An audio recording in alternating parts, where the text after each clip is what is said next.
You know, in this high-stakes battle for intelligence, it turns out the throne isn't just one with code. It's one with something else, the raw, insane courage to bet trillions on what the future is going to look like. So let's jump ahead to the year 2026, and I want you to get this picture out of your head of just a simple tech race. No. This is a full-blown geopolitical war game. The price tag? A mind-boggling $1.4 trillion. The stakes? Well, they've literally never been higher. Okay, and this right here, this perfectly captures the whole conflict.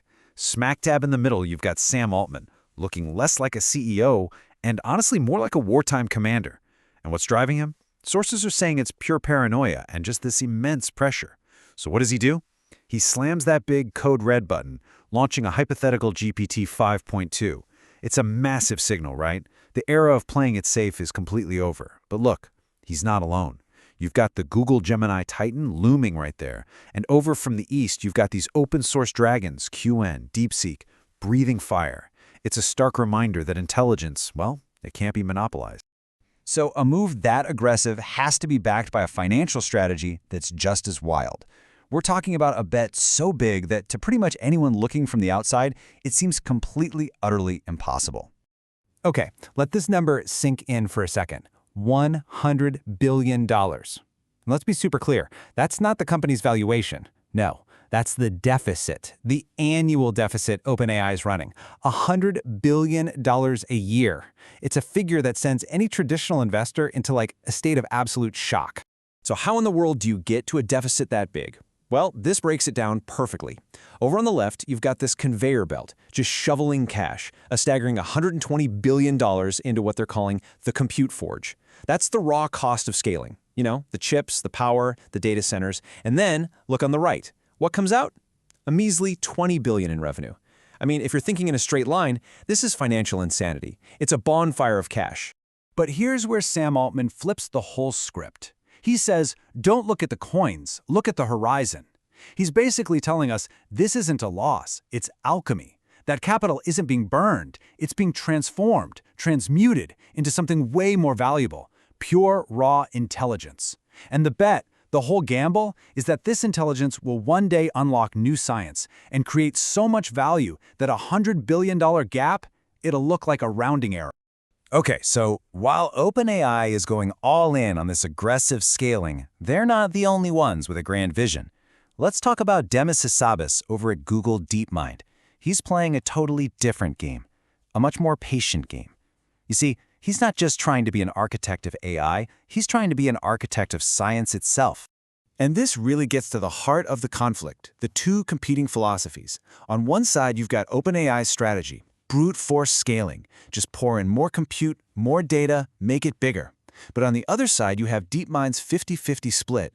It's this balanced approach, right? Combining the brawn of all that scaling with the brain of pure, elegant, algorithmic innovation. And this image, it just captures Hassabis's belief perfectly. He's convinced you can't get to true AGI just by throwing more and more GPUs at the problem.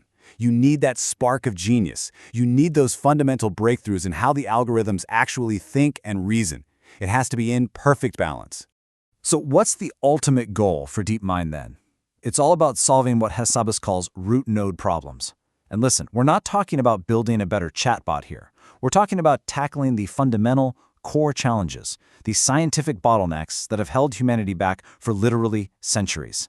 And the reward if they pull it off? A massive scientific dividend for all of us. And the potential payoff here, it is just staggering. The AGI they're building, they see it as a master key. It's already unlocked the door to biology with AlphaFold. You've probably heard of it. Now, they're pointing that key at energy, with partnerships in nuclear fusion and at material science, chasing things like superconductors. This isn't a short-term play. This is a long-term, world-changing gambit. So you've got these two giants, right? Both racing towards superhuman intelligence from different angles. But they've both slammed into the exact same completely unexpected roadblock. And what is it? It's us. Yep, you heard me, humans. The AI is getting smarter at an exponential rate, but our ability to actually use it is lagging way, way behind. And there's actually a name for this phenomenon. It's called capability overhang. It's this weird paradox where the technology is ready to go, ready to revolutionize absolutely everything, but it's just stuck. It's being physically held back by our old habits, our slow, clunky processes, and just miles and miles of red tape. I mean, this metaphor just hits the nail on the head, doesn't it? We've built this incredible high-performance machine, a GPT 5.2 Ferrari, capable of just unbelievable speed. And where is it? It's stuck in traffic.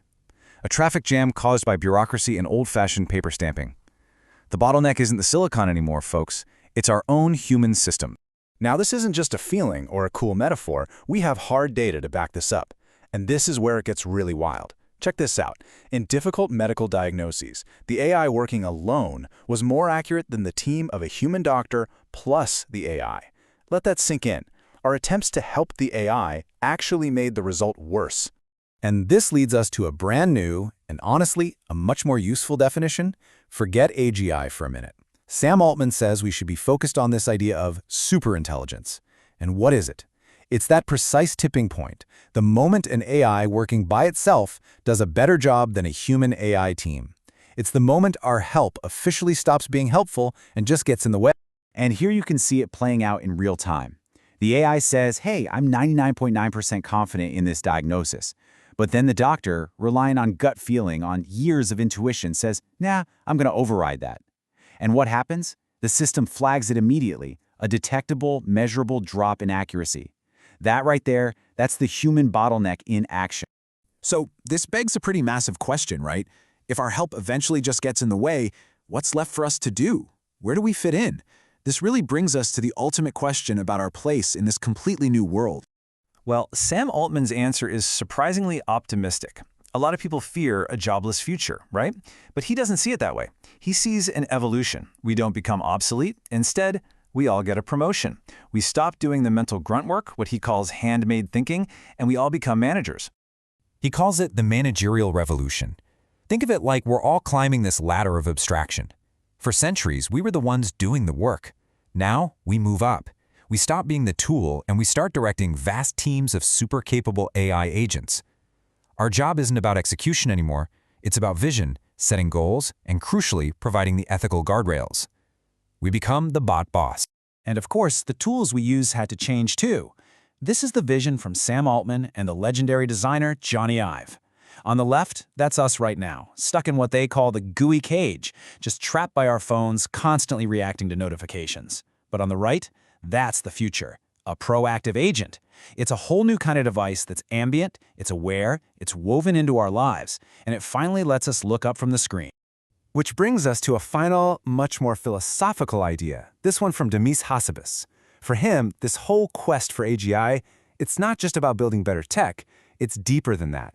He sees it as gazing into a mirror, but instead of seeing his own face, he sees a reflection of a mind, a simulation of consciousness. And that's what it all comes down to, doesn't it? This is the profound question that is truly driving these pioneers. By trying to build an artificial mind, what we're really doing is creating the ultimate tool to understand our own. Is there a soul? Is our consciousness just a really, really complex algorithm? Or is there some part of us, some part of the human experience, that is simply non-computable, that will forever be beyond calculation? That is the real frontier.